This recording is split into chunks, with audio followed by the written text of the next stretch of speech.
friends. 5-minute chat.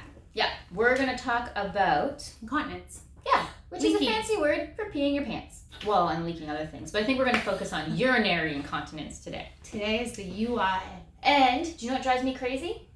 Is that in this day and age, women don't know that there are different types of urinary incontinence.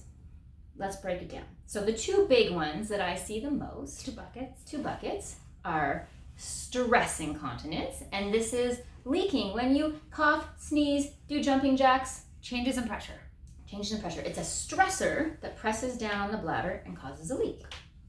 Versus urge incontinence, which is that feeling like you're not going to make it to the toilet in time. You're like rushing towards the toilet, or pushing people out of the way. Get it? Pushing old ladies out of the way.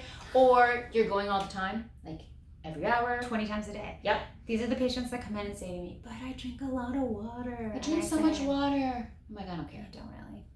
You don't. You don't drink that much water. So they are treated differently. What about, Katie? Yes. People that have both.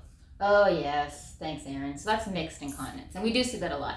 I would say a lot of the time I see people who have stress incontinence after a baby, and because they leak with coughing, sneezing, jumping jacks, they start peeing more often so that they don't leak. And then what happens over time is that the bladder doesn't tolerate holding large volumes of urine. Yeah.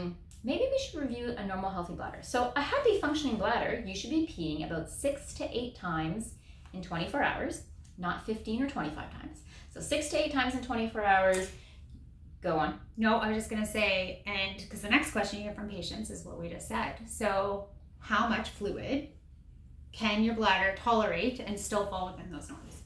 Well, do you want to give an easier answer? Yeah, let's give a really basic, because you have those patients that come in, some are like literally not hydrating enough and still peeing 20 times. And then there's people who are like, I drink 6 liters of water a day because I'm on some crazy weight loss plan, right? Yeah. And they're way overhydrated. Overhydrating, yeah. So I guess what I tell people is that you should be peeing, because everyone's like 8 cups of water a day, 12 cups of water a day, 2 liters of water a day.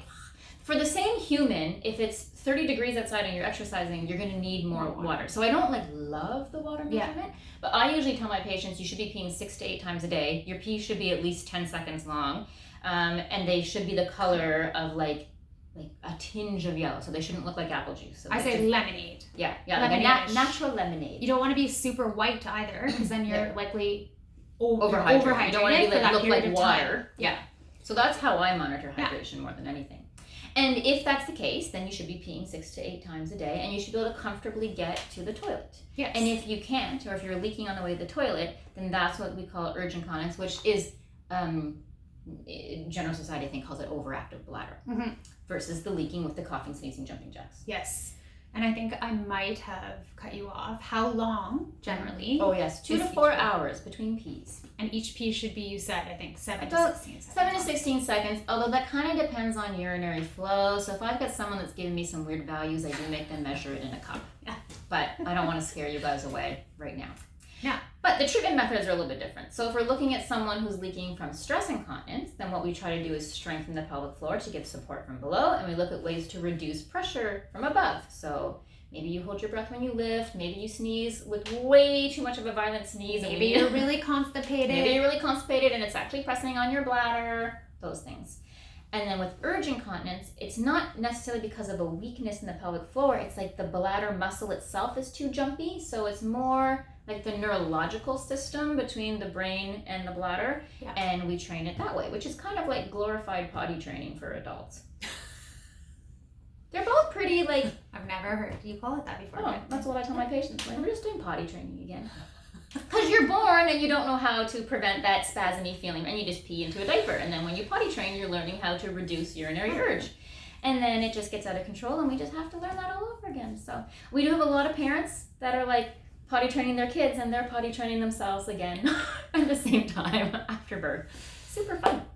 30 seconds. Anything else to add? I think just that the one thing you can start to do is pay attention to those norms or those guidelines that we just gave you, kind of see where you're falling, and then try not to pee just in case. I always have a laugh with my patients about this, because as soon as I say it, they're like, oh, you know me. Yeah. I've been counting my pees for 12 years now, so not as good about it. But I'm a 13-second peer, unless I've had too much caffeine. Anyways, is that it? We're done? I think so. All right, 5 keep the minutes. peace.